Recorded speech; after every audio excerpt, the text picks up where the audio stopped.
যে আমরা এই সম্পদ পাবো, আমরা এই সম্পদ পাবো। দেখেন তিন দল হয়ে গেল, গঠন হয়ে গেল, যে তিন দল তিন মুখ হয়ে গেল। প্রিয় বন্ধুগণ, একদল রসুল সাল্লাল্লাহু আলাইহি ওয়াসাল্লামকে তারা ঘিরে রসুল সাল্লাল্লাহু আলাইহি ওয়াসাল্লামকে পাহারা দিচ্ছে যে কাফেরেরা রসুল সাল্লাল্লাহু আলাইহি ওয়াসাল্লামকে যাতে আক্রমণ না করতে পারে।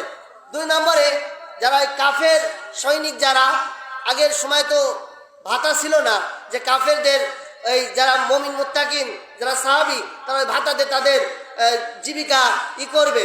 কিন্তু প্রিয় বন্ধুগণ, একদল কাফেরকে তারা, দুই নম্বর দলগুলো কাফেরদেরকে তাড়াচ্ছে, আর তিন নম্বর দলগুলো মালামালগুলো গুছাচ্ছে আর কি। প্রিয় বন্ধুগণ, আল্লাহ রাব্বুল আলামিন সেই সময় নাজিল করে দিলেন ইয়াসআলুনাকা আনিল আনফাল। এই মালগুলো আল্লাহ রাব্বুল আলামিন বললেন, হে নবী আপনি তাদেরকে জানাই দেন এই মালগুলো কুলিল আনফাল, আপনি বলুন তাদেরকে এই মালগুলো আল্লাহ রাব্বুল আলামিন, কুলিল আনফাল লিল্লাহ। এদিকে খেয়াল করেন, লিল্লাহ আল্লাহ রাব্বুল আলামিনের জন্য, আর রাসূল এবং তার রাসূল সাল্লাল্লাহু আলাইহি ওয়াসাল্লামের জন্য। প্রিয় বন্ধুগণ, ফাত্তাকুল্লাহ, তারা যদি আল্লাহকে ভয় করে, ওয়াসলিহু দাতা বাইনিকুম, তারা যে তর্ক বিতর্ক করেছিল এই ওয়াসলিহু তারা যেন সংশোধন করে নেয়। বাইনাকুম ওয়াতিউল্লাহ ওয়া রাসূলহু ইন কুনতুম মুমিনিন, তারা যদি প্রকৃত মুমিন হয় এবং আল্লাহকে যদি ভালোবাসে তাই তারা একে অপরের কাছে ক্ষমা চেয়ে নেয়। প্রিয় বন্ধুগণ, এর সূরা আনফালের প্রথম নম্বর আয়াতে কালিমার তাফসীর, ওয়াতিউল্লাহ ওয়া রাসূলহু ইন কুনতুম মুমিনিন, যদি তারা মুমিন হয়। প্রিয় বন্ধুগণ, আসলে কথা বলার পরিস্থিতি এখানে থাকে না, তারপরেও কথা বলছি। প্রিয় ভাইরা, পর্দার আড়ালের সম্মানিতা মা এবং বোনেরা, মাদের জন্য ওয়াজ করি, অকরনা ফি বুয়ুতিকুন্না ওয়ালা তাবাররাজনা তাবাররুজাল জাহিলিয়াতিল উলা। যখন মা বোনেরা ঘর থেকে বাইর হবে তখন তারা যেন পর্দাটা মেনটেন করে চলতে পারে। মা বোনেরা খুশি তো? আপনারা পর্দাটা মেনটেন করে চলবেন। পর্দাবিহীন বাইরে বেরোনো যাবে না। কি বিহীন বাইরে বেরোনো যাবে না? আর প্রথম নম্বর শর্ত, স্বামীর অনুগত হওয়া লাগবে। আল্লাহর নবী রাসূল করিম সাল্লাল্লাহু আলাইহি ওয়াসাল্লাম বললেন, ও আমার সাহাবীরা, যদি আল্লাহ রাব্বুল আলামিনের পরে যদি কোনো মানুষের সিজদা দেওয়ার অনুমতি থাকতো তাহলে আমি রাসূল বলে দিতাম যে প্রত্যেকটা স্ত্রী, প্রত্যেকটা মহিলা তার স্বামীকে সিজদা দেবে, তার স্বামীর অনুগত করবে। কিন্তু তা আজকে তার উল্টোটা, ঠিক কিনা? আজকে তার উল্টোটা দেখি আমরা। আজকে মহিলারা বাজারে যাচ্ছে, মহিলারা ঘাটে যাচ্ছে, বিভিন্ন জায়গায় আজ মহিলারা। আল্লাহ রাসূল হাদিসের ভিতরে বলেন, যেই মহিলার চুল খোলা রেখে মহিলা বাইরে বেরোবে, যদি কোনো পুরুষ যদি ওই চুলগুলো দেখে, যত চুল দেখবে ওই চুলের এক একটা চুলের ভিতরে 70টা করে সাপ জড়িত থাকবে, আর ওই সাপগুলো ওই মহিলার মাথায় দংশন করতে থাকবে। কথা ক্লিয়ার? এই জন্য সবসময়ের জন্য আপনার শরীরের কোনো অঙ্গ যেন কোনো বেদনা পুরুষ আপনার শরীরের অঙ্গ যেন না দেখতে পারে। বন্ধুগণ, এখন পর্দার নামে যে জাহিলিয়াতের যুগ শুরু হয়েছে, মহিলারা এমন ভাবে পর্দা করে এটা পর্দাকে অপমান করা হয়। বন্ধুগণ, এখন যে পর্দাগুলো আমরা করি আদর সাথে হয়ে শরীরের কোথায় কি আছে একজন যুবক যদি তাকায় সব বুঝতে পারে, ঠিক কিনা? চোখের জিনা করবো কেন? চোখের জিনা আসলে বাবু যদি সমাজে যদি একটু তাদের চলাফেরা যদি মেনটেন করতে পারে তাহলে কিন্তু আমাদের সমাজটা পরিবর্তন হয়ে যাবে, ঠিক কিনা? আবার কিছু বেকার যুবক আছে, প্রিয় বন্ধুগণ, কিছু বেকার যুবক আছে আবার যারা নতুন বিয়ে করছে। রে ভাইরা, একটা মাসালা ভালো করে শুনে রাখবেন, কারা কারা বিড়ি খান, সিগারেট খান, কারা কারা হাত দিলেন না, থামান, মানি তো চাই না। বিড়ি সিগারেট খাইলে শুনে রাখবেন 40 দিন পর্যন্ত আপনার ইবাদত বন্দেগী কোনটাই আল্লাহ দরবারে কবুল হবে না। ইসলামকে হাসির রহস্য বানাবে, এরাও জাহান্নামে যাবে। প্রিয় বন্ধুগণ, মা বোনের আমি একটা জিনিস লক্ষ্য করি, তাদের পর্দাটা রাসূল সাল্লাল্লাহু আলাইহি ওয়াসাল্লাম তার মেয়ে ফাতেমা রাদিয়াল্লাহু তাআলা আনহা যখন পর্দা যেমন পড়তেন, ঢিলাঢালা পর্দা, এই পর্দা বোঝা যেত না যে এটা বুড়ি না এটা জোয়ান, মানে যুবতী না বুড়ি।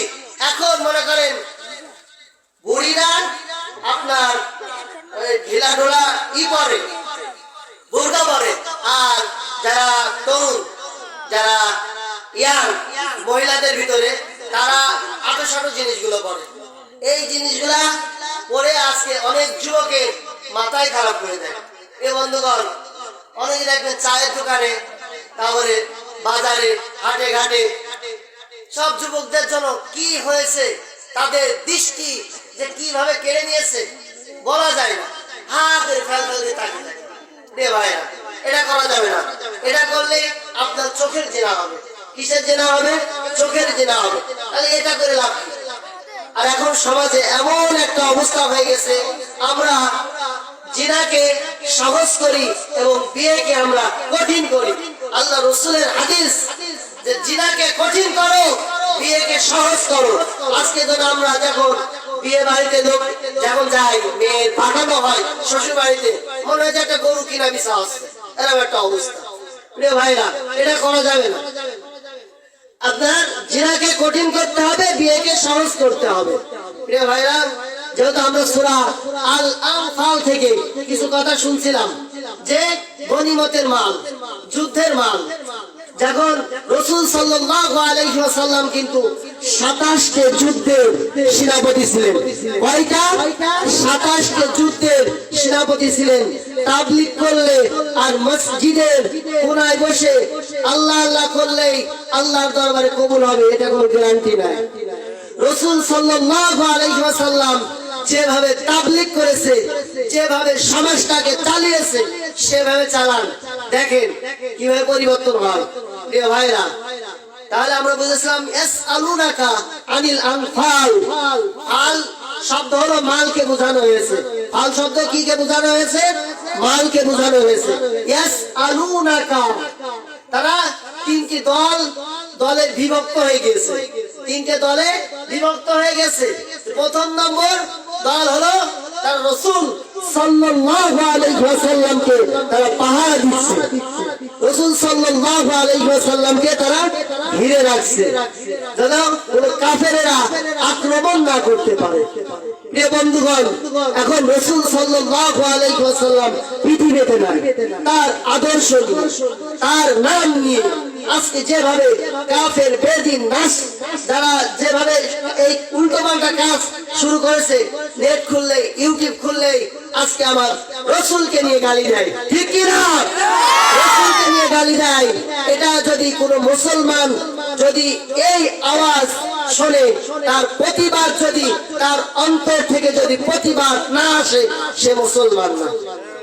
আমি কোন দলকে নিয়ে কোনো কথা বলবো না, আমি সরাসরি কোরআন থেকে কথা বলবো। তাফসীরের মূল পয়েন্টে আমি এখনো ঢুকতে পারি নাই, ইনশাআল্লাহ ঢুকবো। প্রিয় ভাইরা, ইয়াসআলুনাকা আনিল আনফাল, কথাগুলো আপনারা বুঝবেন। যে অল্প কয়েকজন বসেছেন, এবারে মূল তাফসীরে যাব, আপনারা কথাগুলো বুঝবেন আর সকালে যেন বদনাম করবেন না, কথাগুলো বুঝে নেবেন। ইয়াসআলুনাকা আনিল আনফাল, ফাল শব্দ বোঝানো হয়েছে মাল। কি বোঝানো হয়েছে? ইসলামের দৃষ্টি থেকে মাল বোঝানো হয়েছে। আর ইয়াসআলুনাকা, তার একটা কিসির মিছিল, একটা গ্যাঞ্জাম ফাসাদ সৃষ্টি করেছে। কারা? সাহাবীরা। সাহাবীরা কিন্তু আমাদের মতো মানুষ। কথা বলেন, সাহাবীরা কি আমাদের মতো মানুষ? রাসূলদের কথা ভিন্ন, সাহাবীদের কথা, সাহাবীরা আমাদের মতো মানুষ। আর মানুষের অন্তরে লোভ লালসা থাকবে, এটাই স্বাভাবিক। কথা বলেন, লোভ লালসা থাকবেই, এতে কোনো সন্দেহ নাই, লোভ লালসা থাকবেই। ইয়াসআলুনাকা আনিল আনফাল, প্রথম নম্বরে তারা রাসূলকে ঘিরে রেখেছে। লিডার, নেতা, নেতার যদি কোনো ক্ষতি হয় তাহলে আমরা উপর লেভেলে কি জবাব দেব? প্রিয় ভাইরা, তিন দল হয়ে গেল। প্রথম নম্বর দল, রাসূল সাল্লাল্লাহু আলাইহি ওয়াসাল্লামকে তারা ঘিরে বেষ্টন করে রেখেছে, যাতে কাফেরেরা তলবারি তীর দিয়ে রাসূল সাল্লাল্লাহু আলাইহি ওয়াসাল্লামকে যেন আক্রমণ না করতে পারে। প্রিয় ভাইরা, দ্বিতীয় নম্বরে যে কাফেরদেরকে তারা তাড়াচ্ছে এলাকা থেকে, তাদের রাষ্ট্র থেকে কাফেরদেরকে বের করে দিচ্ছে। দুই নম্বরে কাফেরদেরকে তারা এক সাহাবীরা বের করে দিচ্ছে। আর তৃতীয় নম্বরে যে ওই বাড়িটার ভিতরে, ওই এলাকার ভিতরে যে মাল সম্পদ কাফেররা রেখে গিয়েছে, ওই সম্পদ গুলো অনেকে টুকলি বাঁধছে, মানে নিয়ে যাচ্ছে আর কি রাসূল সাল্লাল্লাহু আলাইহি ওয়াসাল্লামের কাছে। তারপরে এই সময় তারা তর্ক করছে যে আমরা কি মাল পাবো না? অনেকে বলছে আমরা বেশি পাবো, আমরা রাসূলকে পাহারা দিয়েছি। আর অনেকে বলছে আমরা কাফেরদেরকে তাড়াইছি। এইভাবে কেউ কাউকে আস্তে কথা বলেছে, কেউ জোরে কথা বলেছে, কেউ কটু কথা বলেছে। এই জন্য আল্লাহ রাব্বুল আলামিন বললেন, উলিল আনফাল, ওই তিন দলকে জানিয়ে দাও, ওই সাহাবীদেরকে জানিয়ে দাও। কুল মানে বলুন, হে নবী আপনি বলেন। উলিল আনফাল, এই ফাল শব্দ দিয়ে মাল বোঝানো হয়েছে। কি বোঝানো হয়েছে? মাল বোঝানো হয়েছে। সাদিয়ে গেছে না? উলিল আনফাল,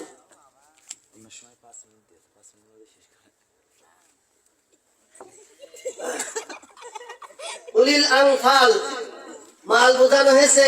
যে আল্লাহ রাব্বুল আলামিন বললেন যে এই মালগুলো আল্লাহ এবং আল্লাহ রাসূলের। কার বলেন? আল্লাহ এবং আল্লাহ রাসূলের। আর রাসূল, এই রাসূলের, আল্লাহ রাসূলের কথা বলে দিয়েছেন, ফাত্তাকুল্লাহ, তারা যদি আল্লাহকে ভয় করে। কাকে বলেন? আল্লাহকে ভয় করে। ওয়া আসলিহু দাতা বাইনিকুম, তারা যে আগে তিন দল হয়ে যে জ্ঞানজাম করেছে, যে ফাসাদ করেছে, এই ফাসাদ তারা যেন একে অপরের কাছে মাপ চেয়ে নেয়, ক্ষমা চেয়ে নেয়, তারা যত সংশোধন হয়ে যায়, তাদের ভিতরে যেন কোনো মনোমালিন্য না থাকে। প্রিয় ভাইরা, দাতা বাইনিকুম ওয়াতিউল্লাহ, যদি তারা আল্লাহকে ভয় করে, অনুসরণ করে, রাসূলাহু ইন কুনতুম মুমিনিন, তারা যদি প্রকৃত মুমিন হয়। প্রিয় ভাইরা, দ্বিতীয় নম্বর আয়াতে আসেন, ইন্নামাল মুমিনুনা আল্লাযীনা ইযা যুকিরাল্লাহু ওয়াজিলাত কুলুবুহুম ওয়া ইযা তুলিয়াত আলাইহিম আয়াতুহু যাদাতুহুম ঈমানান ওয়া আলা রাব্বিহিম ইয়াতাওয়াক্কালুন। নিশ্চয় যারা মুমিন হবে, তারা যারা মুমিন হবে, এদের বৈশিষ্ট্য কি? যখন আল্লাহর কোরআনের তেলাওয়াত হয়, আল্লাহর কোরআনের তাফসীর হয়, সেই সময় এদের ঈমানটাকে আল্লাহ রাব্বুল আলামিন এত বৃদ্ধি করে দেন যে এই ঈমানের কারণে সে জান্নাতের পথ চিনে নেয়। আর জান্নাতের পথ হলো ইহদিনাস সিরাতাল মুস্তাকিম। যে মুস্তাকিমের পথ পেয়ে গিয়েছে সে আল্লাহর জান্নাত পেয়ে গিয়েছে। সুবহানাল্লাহ। ইযা যুকিরাল্লাহু ওয়াজিলাত কুলুবুহুম, তাদের কলবে একটা দড়া সৃষ্টি হয়, তাদের ঈমানটাকে এত বৃদ্ধি করে।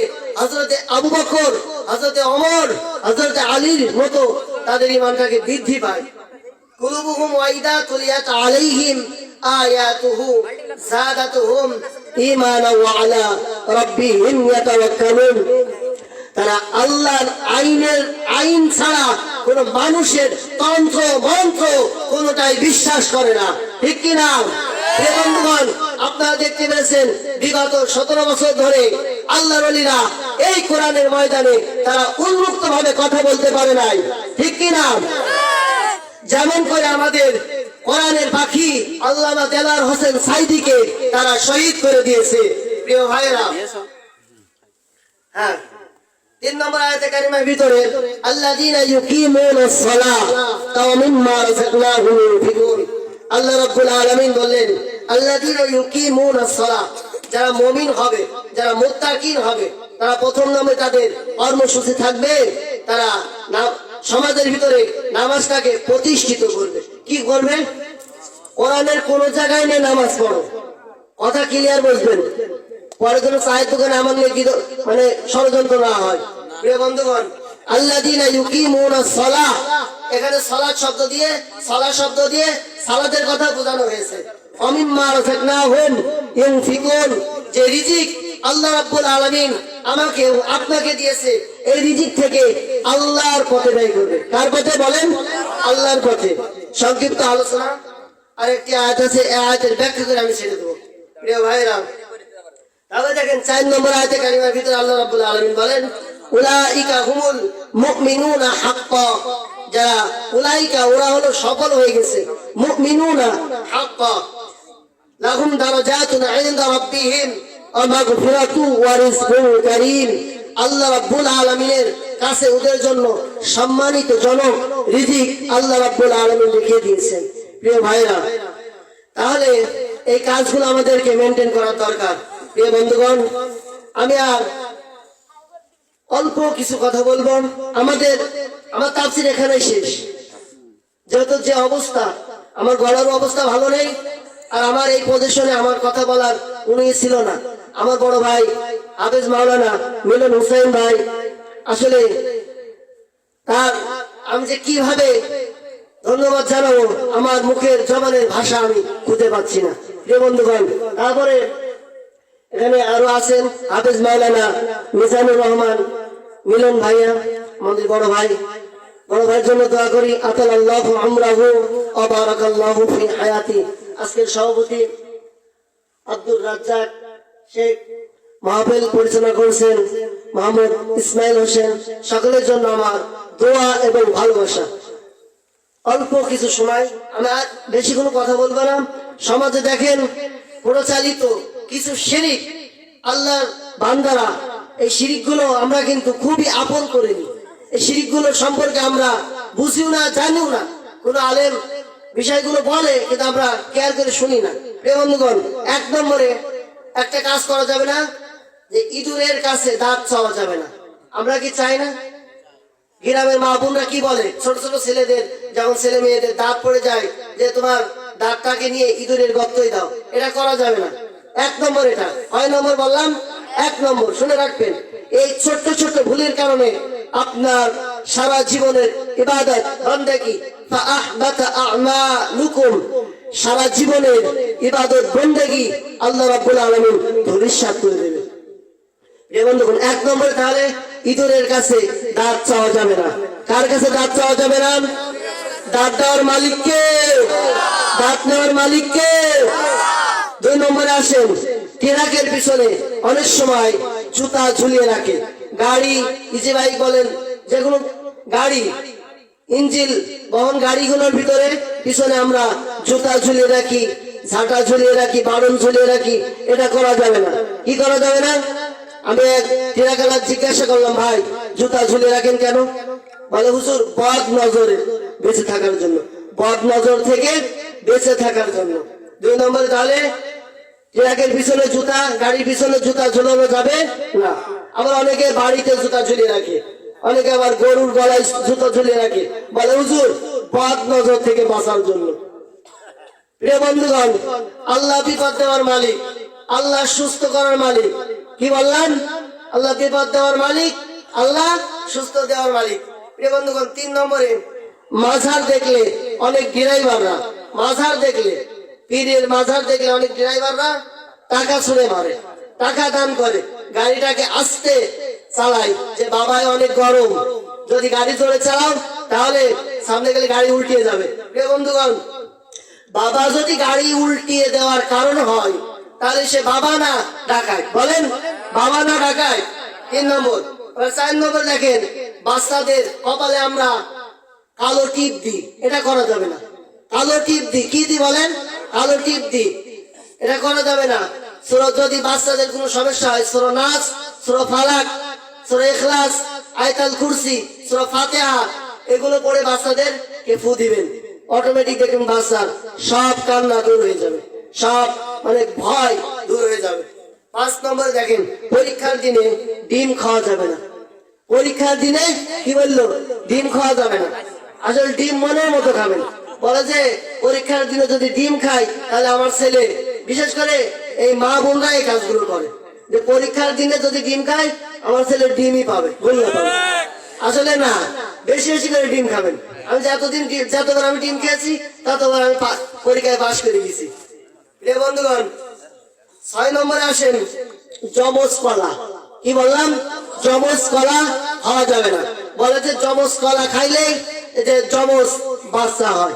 তাই তো দুবারের যদি যমজ বাচ্চা হয়, তাই দেখেন যদি দুটো বাচ্চা নেওয়ার ইচ্ছা থাকে, যদি যমজ বাচ্চা হয় তাই তো 2বারের কাম একবারে শেষ হয়ে গেল। দেখা যাচ্ছে একবার সিজার করলে 50,000, আবার দেখা যাচ্ছে পরের বার সিজার করলে 50,000। তাহলে দেখেন 2বারে 1 লাখ টাকা খরচ হয়ে গেল, আর মায়ের মানে শরীরের ফিটনেস ভালো থাকে না। প্রিয় বন্ধুগণ, 2বারের কাম যদি একবার হয় তাহলে ভালো না? বলেন, এই জিনিসগুলো রাখা যাবে না। 7 নম্বরে অনেকে বলে হাত চুলকালে টাকা আসে, এটা বেদাত, শিরিক। কি বললাম? 7 নম্বরে হাত চুলকালেই টাকা আসে। অনেকে বলে পা চুলকালে কুটুম বাড়ি যাবে, হাত চুলকালে হয়ে গেছে, হাত চুলকালেই টাকা আসে। 8 নম্বরে মাথায় যদি 2 টিকলি থাকে। কয় টিকলি বলেন? 2 টিকলি থাকলে বলে 2টা বিয়ে হবে না, 2টা বিয়ে হবে না। প্রিয় বন্ধুগণ, সময় অল্পতার কারণে আমার মূল তাফসীর আমি আপনাদেরকে বোঝাতে পারি নাই, তারপর চেষ্টা করছি। 9 নম্বরে কসম করা যাবে না। ওই যে আমরা মসজিদের কসম কাটি, কোরআনের কসম কাটি, ছেলের কসম কাটি, মায়ের কসম কাটি, মৃত বাবার কসম কাটি। কসম হবে শুধু একমাত্র আল্লাহর জন্য। কার জন্য?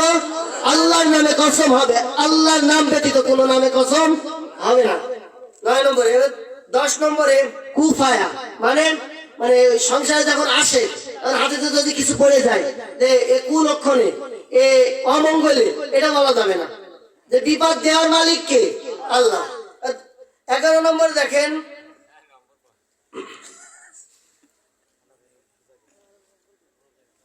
বন্ধুগণ, 11 নম্বরে অনেকে আমরা গণকের কাছে যাই। কার কাছে যাই বলেন? গণকের কাছে যাই।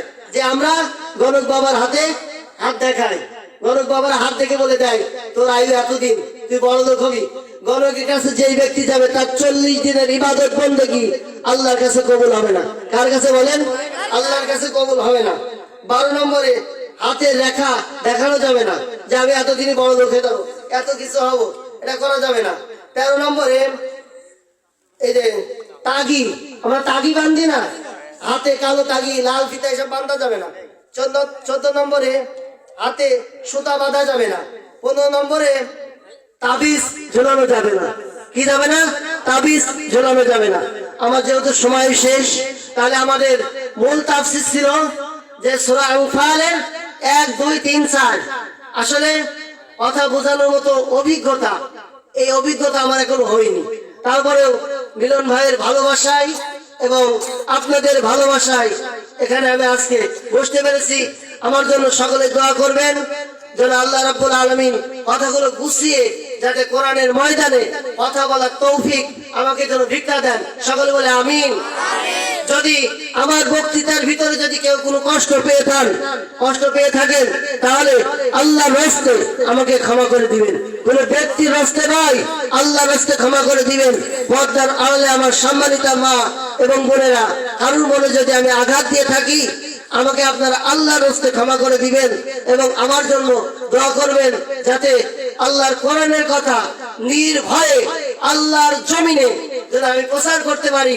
আল্লাহ রাব্বুল আলামিন যেন আমাকে সেই তৌফিক দান করেন। ওমা তৌফিকি ইল্লা বিল্লাহ।